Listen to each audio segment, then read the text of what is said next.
जय भीम दोस्तों, मैं रजत मौर्य आप सभी का स्वागत करता हूं बहुजन साहित्य के इस विशेष कार्यक्रम किताब पर चर्चा में, जहां हम चर्चा करते हैं बहुजन लेखकों द्वारा लिखी गई किताबें और बहुजन मुद्दों पर केंद्रित किताबों पर। आज के इस वीडियो में हम लोग बात करेंगे बाबा साहब द्वारा लिखी गई किताब रिडल्स इन हिंदुइज्म की पहेली नंबर 12 की। इस पहेली में बाबा साहब ये बताते हैं कि किस तरीके से ब्राह्मणों ने अपने देवताओं के ताज को उतार कर देवियों की ताजपोशी की, यानी कि नई देवियों को गढ़ा, जबकि पहले से बहुत सारे देवता थे।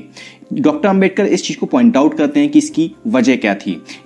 चूंकि ये एक पहेली है जिसे सुलझाया नहीं जा सकता, जिसकी वजह कहीं पर भी लिखी नहीं है, लेकिन ये एक बहुत बड़ा पॉइंट है कि ब्राह्मणों ने ऐसा क्यों किया। वीडियो शुरू करने से पहले आप सभी से निवेदन है कि वीडियो को पूरा देखिएगा और चैनल को अगर आपने अभी तक सब्सक्राइब नहीं किया है तो सब्सक्राइब कर लीजिए। चैनल पर अगर नए आए हैं तो पुरानी वीडियोस भी जाकर देखिए। इसी किताब के ऊपर, रिडल्स इन हिंदुइज्म के ऊपर मैं तकरीबन 16 से 17 वीडियोस बना चुका हूं। बहुत ही अच्छी किताब है, सभी को पढ़नी चाहिए। जो लोग नहीं पढ़ पा रहे हैं वो इन वीडियोस के माध्यम से अपना ज्ञानवर्धन कर सकते हैं, अपने तर्कों की धार तेज कर सकते हैं।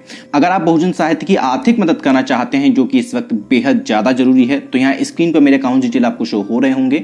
उसके माध्यम से आप जितनी चाहें उतनी समर्थन राशि हमें भेज सकते हैं। Doctor Ambedkar riddles in Hinduism के पेज नंबर 101 पर लिखते हैं, 12वीं पहेली, ब्राह्मणों ने देवताओं के मुकुट उतारकर देवियों की ताजपोशी क्यों की। डॉक्टर अंबेडकर लिखते हैं, देवता के विवाहित होने पर कैसा विवाद हो सकता है। यह इस बात से ही प्रकट है कि यहूदियों को ईसाई इस बात से सहमत नहीं कर सके कि ईसा परमात्मा के पुत्र हैं। यहूदियों ने कहा कि ईश्वर का विवाह ही नहीं हुआ तो ईसा ईश्वर के पुत्र कैसे हो सकते हैं। हिंदुओं में स्थिति ठीक विपरीत है। वे देवताओं की ही उपासना नहीं करते बल्कि वे देवियों की भी पूजा करते हैं। यह परंपरा आरंभ से ही है। ऋग्वेद में अनेक देवियों का उल्लेख है, जैसे पृथ्वी, अदिति, दीति, निस्तिगिरी, इंद्राणी, प्रश्न, उषा, सूर्या, अग्नई, वरुणानी, रोदासी, राका, सिनिवाली, श्रद्धा, आरामती, अप्सरा और सरस्वती। पृथ्वी अत्यंत प्राचीन आर्य देवी है। पृथ्वी जो है वो अत्यंत प्राचीन आर्य देवी है। उसे घोष स्वर्ग अथवा प्रजन्य की पत्नी कहा जाता है। पृथ्वी बहुत महत्वपूर्ण देवी है और कई देवताओं की माता कहलाती है। अदिति भी क्रमकाल की दृष्टि से प्राचीन देवी है। उसे देवताओं की शक्तिशाली माता कहा जाता है। मित्र, आर्यमन और वरुण उसके पुत्र हैं। ऋग्वेद से यह पता चलता है कि उसका विवाह किससे हुआ था। हम दीति के विषय में इससे अधिक कुछ नहीं जानते कि वह अदिति के समान किंतु उसकी विरोधिनी देवी है और अतीत काल में हिंदू पुराणों के देवों के शत्रु दैत्य उसके पुत्र थे। मतलब देवी के पुत्र दैत्य थे। देवी निस्तिगिरी इंद्र की मां है और इंद्राणी इंद्र की पत्नी है। प्रश्नी मारुत की मां है। उषा आकाश की पुत्री बताई गई हैं। भग की बहन और वरुण की रिश्तेदार तथा सूर्य की पत्नी है। सूर्या सूर्य की पुत्री और अश्विनियों अथवा सोम की पत्नी। सूर्या सूर्य की पुत्री और अश्विनियों अथवा सोम की पत्नी। मतलब जो सूर्य है वो एक ही वक्त पर अश्विनी और सोम दोनों की पत्नी रही होंगी। और जहां पर लिखा हुआ है अश्विनियों, मतलब कि अश्विनी भी जो है वो कोई मल्टीपल कैरेक्टर रहे होंगे, एक से अधिक लोग रहे होंगे जिनकी ये सूर्य जो है वो पत्नी है। मतलब कि इस बात से हमें पता चलता है कि उस समय जो आर्यों का जो लिटरेचर है उसके अनुसार बहुपति प्रथा रही होगी। मतलब एक औरत कई पति रख सकती थी। अग्नई, वरुणानी, रोदासी क्रमशः अग्नि, वरुण और रुद्र की पत्नियां हैं। अन्य देवियां या तो नदियों का मानवीकरण है अथवा उनका उल्लेख सविस्तार नहीं हुआ। मतलब कि जो नई जो देवियां हैं, जो नदियां हैं, उनका ही नवीनीकरण कर दिया है और या फिर उनका उल्लेख नहीं मिलता। इस विश्लेषण से दो बातें स्पष्ट हैं। पहली यह कि हिंदू देवता विवाह बंधन में बंध सकते हैं और उन्हें या उनके भक्तों को इस बात से कोई परेशानी नहीं होती कि उनका आराध्य इस संबंध में एक आदमी से बेहतर नहीं है। जो पेरियार जिस बारे में बात करते हैं सच्ची रामायण में, वो उसका जो पूरा क्रस्क है वो यही है कि ये जो तथाकथित जो देवी देवता बनाए गए हैं ये भी उतने ही मानवीय हैं जितने कि हम हैं। इनकी भी वही कमजोरियां हैं जो हमारी हैं। तो अगर आपने सच्ची रामायण को नहीं पढ़ा है अभी तक तो प्लीज पढ़िए। उसके ऊपर मैंने डिटेल में कई सारी वीडियोस बनाई हुई हैं, तो उन सभी की मैं लिंक आपको नीचे डिस्क्रिप्शन बॉक्स में दे दूंगा, आप वो वीडियोस भी जाकर देखिएगा। दूसरी यह कि देवताओं की पत्नियां अपने आप ही पूजनीय देवियां बन जाती हैं और देव उपासक उनकी पूजा करने लगते हैं। मतलब जो देवताओं की जो पत्नियां हैं वो अपने आप बाय डिफॉल्ट वो पूजनीय हो जाती हैं। समझ रहे हो? वो उनके कुछ कर्म नहीं होते ऐसे जिनकी वजह से लोग उनको पूजते हैं। चूंकि वो देवता की पत्नी है इसलिए वो पूजनीय हुई हैं।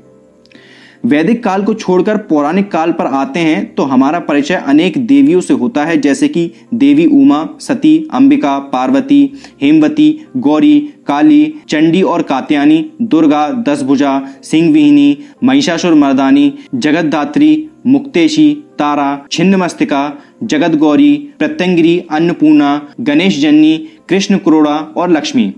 यह पता लगाना बहुत मुश्किल है कि इन देवियों में कौन क्या है। पहली मुश्किल तो यह है कि ये सभी अलग अलग देवियां हैं या एक ही देवी के कई पर्याय हैं। उनके माता पिता के संबंध में निश्चय पूर्वक कुछ नहीं लिखा गया है, ना ही कोई निश्चय रूप से यह कह सकता है कि उनके पति कौन है। ये अपने आप में पहेली है। डॉक्टर अंबेडकर ये चीज लिख रहे हैं कि ना तो इनके माता पिता के बारे में बताया गया है डिटेल में और ना ही इनके पति के बारे में बताया गया है डिटेल में, ना ही ये बताया गया है कि ये एक ही देवी हैं या ये एक ही देवी के अलग अलग रूप हैं। कुछ भी डिटेल में नहीं लिखा गया है। एक विवरण के अनुसार उमा देवी, सती, पार्वती, गौरी और अंबिका एक ही देवी के पर्याय हैं। दूसरी ओर कुछ ने कहा है कि देवी दक्ष की पुत्री हैं, अंबिका रुद्र की भगनी हैं। पार्वती के संबंध में वराह पुराण ने उसका अभिभाव इस प्रकार बताया है। पार्वती के संबंध में वराह पुराण में लिखा है। डॉक्टर अंबेडकर अपनी मर्जी से कुछ नहीं लिख रहे हैं, वो कहां से ले रहे हैं रेफरेंस? वराह पुराण से। ब्रह्मा जब एक बार शिव से मिलने कैलाश पर्वत पर गए तो उनसे कहा गया, ब्रह्मा शीघ्र कहो तुम मेरे पास क्यों आए हो? ब्रह्मा ने उत्तर दिया, एक शक्तिशाली असुर अंधकार है जिससे सभी देव त्रस्त हैं। रक्षा का अनुरोध करने आए देवों की शिकायत लेकर मैं तुम्हारे पास चला आया। फिर ब्रह्मा ने उत्सुकता से शिव की ओर देखा, जिन्होंने विचार कर विष्णु को अपने पास बुलाया। जैसे ही इन तीनों देवों ने एक दूसरे को देखा, उनकी दृष्टि की आभा से एक नीलाभ दिव्य सुंदरी अवतरित हुई, जो नीलकमल की पंखड़ियों के समान थी और रत्नाभूषणों से अलंकृत थी। वह तुरंत ब्रह्मा, विष्णु और महेश के आगे नतमस्तक हो गई। जब उन्होंने पूछा कि वह कौन है और उसमें 3 श्यामल, श्वेत, लाल वर्ण क्यों हैं, तो उसने कहा कि मैं आपकी दृष्टि से उत्पन्न हुई हूं। क्या आप अपनी सर्वशक्तिमान ऊर्जा से परिचित नहीं? ब्रह्मा ने उसकी प्रशंसा में कहा, तेरा नाम त्रिकाल, भूत, वर्तमान, भविष्य की देवी होगा। तू संसार की पालक होगी और विभिन्न पूजाओं में तेरी पूजा होगी, क्योंकि तू अपने भक्तों के मनोरथ पूरे करेगी। परंतु हे देवी, तू अपने वर्ण के अनुसार 3 भाग कर ले। तब ब्रह्मा के कहे के अनुसार उसने अपने रंग के अनुसार 3 भाग कर लिए, एक श्वेत, दूसरा लाल और तीसरा श्याम। पहली अनिद्य सुंदरी सरस्वती थी और सृष्टि रचना में उसने ब्रह्मा का हाथ बटाया। ये चीज आप समझिएगा कि ब्रह्मा शिव के पास क्यों गए थे, क्योंकि कुछ राक्षस थे, अंधकार उसका नाम दिया गया है इसमें, तो वो त्राही त्राही मचा रखा था, उनसे परेशान हो गए थे देवता, इसलिए वो उनके पास गए थे। लेकिन यहाँ पे क्या लिखा है कि सरस्वती ने ब्रह्मा का हाथ बटाया सृष्टि रचना में, मतलब उसके बाद सृष्टि की रचना हुई। तो फिर पहले ब्रह्मा किसकी शिकायत लेकर गए थे पता नहीं, और वो जो राक्षस था अंधकार, वो कहां पर इतनी त्राही त्राही मचा रहा था ये भी पता नहीं। लाल वर्ण की विष्णु प्रिय लक्ष्मी थी, जिसने विश्व का पालन किया। तीसरी पार्वती थी, जिससे शिव को अनेक गुण और शक्ति प्राप्त हुई। मतलब इन्हीं त्रिदेवों की नजर से, उनकी दृष्टि से एक सुंदरी उत्पन्न हो जाती है। पैदा तो नहीं कह सकते, उत्पन्न हुई है वो, और उसी के एक भाग से शिव की शक्तियां बढ़ जाती हैं अपने आप में। मतलब बहुत गुत्थी हुई चीजें हैं ये, मतलब कोई भी बहुत इजीली इस चीज को समझ नहीं सकता कि ये कैसे हो गया। मतलब ना सर है इसका ना पैर है, बस हो गया, कैसे हुआ नहीं पता। हमें याद आता है कि सरस्वती ब्रह्मा की पत्नी है, लक्ष्मी विष्णु की और पार्वती शिव की, तथा ब्रह्मा, विष्णु और शिव के बीच संघर्ष भी हुआ। ऐसे में वराह पुराण की यह व्याख्या अटपटी सी लगती है। डॉक्टर अंबेडकर ने लिखा है। आगे लिखते हैं, गौरी कौन है? पुराण के अनुसार गौरी पार्वती का दूसरा नाम है। पार्वती गौरी क्यों कहलाई? इसका कारण है कि जब शिव और पार्वती कैलाश पर्वत पर रहते थे तो उनके बीच कई बार झगड़ा हो जाता था। एक बार शिव ने उन्हें श्याम रंग की बताकर निंदा की, मतलब कि शिव अपनी ही वाइफ की, अपनी ही बीवी की निंदा कर रहे हैं क्योंकि उनका रंग सांवला है। और ये रेफरेंस कहां से लिया डॉक्टर अंबेडकर ने? वराह पुराण से। इस कटाक्ष से वह इतनी दुखी हुई कि घने जंगलों में चली गईं और घोर तपस्या करने लगीं। अंत में ब्रह्मा प्रकट हुए और उन्हें वरदान दिया, जिससे उसका वर्ण कुंदन जैसा हो गया, इस कारण वह गौरी के नाम से विख्यात हुए। ये जो वराह पुराण का उदाहरण है, इस बात से ये भी स्पष्ट होता है कि जो शिव थे बड़े ही रंग भेदी थे, रंग भेद करते थे। उन्होंने अपनी जो वाइफ हैं उनको उनके रंग पर उनको ऊपर कटाक्ष किया था। और आप ये देखिए कि पार्वती का वराह पुराण में क्या उल्लेख दिया गया है कि वो किससे बनी, इन तीनों की दृष्टि से उत्पन्न हुई। पार्वती से मिलकर शिव की जो शक्तियां वो बढ़ रही हैं, लेकिन अपने रंग को गोरा करवाने के लिए वो कई सालों तक तपस्या कर रही हैं और ब्रह्मा आके उनको वरदान दे रहे हैं। इस कारण वह गौरी के नाम से विख्यात हुई। दूसरी देवियों के विषय में यह निश्चय नहीं है कि एक ही देवी के पर्यायवाची नाम हैं अथवा इन नामों की भिन्न भिन्न देवियां हैं। महाभारत में अर्जुन ने दुर्गा के विषय में एक श्लोक पढ़ा जिसमें वह कहता है, श्लोक क्या है, तुझे नमन है सिद्ध सेनानी, भद्र मंद्रा वासिनी, कुमारी काली कपाली कपिला कृष्ण पिंगला तुझे नमन है, भद्रकाली तुझे नमन है, महाकाली चंडी चंड, वारा वारुणी हे महाभय कल्याणी, ओ कराली ओ विजय ओ जय ओ कृष्ण की अनुजे, महिषा रक्त पायनी शांग भरी तू गौरांग तू श्यामलांग, ओ कटेब हंत्री ओ विद्या तू वेदों की कला विदा है, सभी भूतों की महानिंद्रा ओ स्कंद जननी, देवी दुर्गा कमलासिनी तू महादेवी है, मैं शुद्ध हृदय से महादेवी की स्तुति करता हूँ, तेरी कृपा से मैं युद्ध में विजय हूँ। या तब ये इतने सारे नाम हैं। आगे डॉक्टर अम्बेडकर लिखते हैं, इस श्लोक से स्पष्ट होता है कि उपयुक्त देवियों में से कुछ मात्र दुर्गा के ही पर्याय हैं। ऐसे ही 10 भुजा, महिषासुर मर्दानी, जगतधात्री, छिन्नमस्तिका, जगत गौरी, प्रत्येक गिरी, अन्नपूर्णा दुर्गा के ही नाम हैं या उनके विभिन्न रूप के नाम हैं। इस प्रकार 2 प्रधान देवी हैं। मतलब इतने सारे डिस्कशन के बाद डॉक्टर अम्बेडकर किस निष्कर्ष पर पहुंचते हैं कि सिर्फ 2 देवियां हैं। कौन कौन सी? इस प्रकार 2 प्रधान देवियां हैं, एक पार्वती और दूसरी दुर्गा। बाकी इन्हीं के नाम हैं। पार्वती दक्ष प्रजापति की पुत्री और शिव की पत्नी है, दुर्गा कृष्ण की बहन और शिव की पत्नी है। दुर्गा और काली के संबंध के विषय में पता नहीं चलता। अर्जुन द्वारा पढ़े गए श्लोक में दुर्गा और काली एक ही हैं, परंतु लिंग पुराण में भिन्न मत प्रकट किया गया है। उसके अनुसार काली और दुर्गा अलग अलग हैं। वैदिक देवियों की उपासना मात्र औपचारिकतावश की जाती है। उनकी पूजा मात्र इसलिए की जाती है कि वे देवताओं की पत्नियां हैं। ये 2 बार उल्लेख आया है ना। पौराणिक देवियों की पूजा भिन्न प्रकार की है।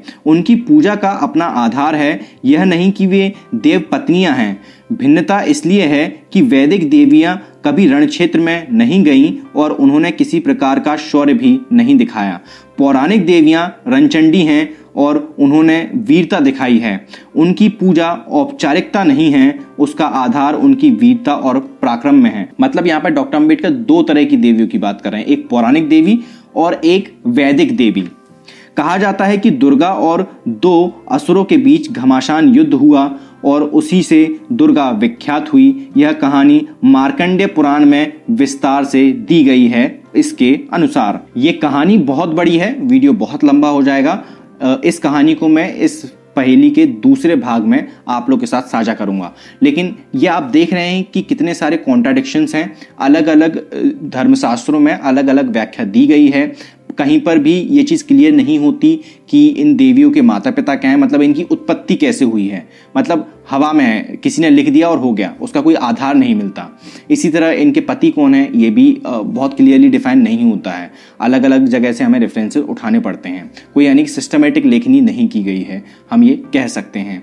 डॉक्टर अम्बेडकर इन्हीं सारी चीज़ों को पॉइंट आउट करते हैं, ऑब्जर्व करते हैं और वो हमारे सामने रखते हैं ताकि हम इन चीज़ों को समझ सकें, पढ़ सकें और अपने तर्कों को धार दे सकें। उम्मीद करता हूँ इस वीडियो से आप लोगों को कुछ वैल्यू मिली होगी, कुछ समझ में जरूर आया होगा। आप लोग को वीडियो कैसा लगा नीचे कमेंट बॉक्स में कमेंट करके जरूर बताएं। मैं रजत मौर्य मिलता हूं आपसे अगले वीडियो में फिर किसी किताब के साथ। तब तक अपना और अपनों का ध्यान रखें, पढ़ने की आदत को विकसित करें, क्योंकि पढ़ेगा इंडिया तभी तो बढ़ेगा इंडिया। जय भीम, जय भारत, जय संविधान, जय जोहार।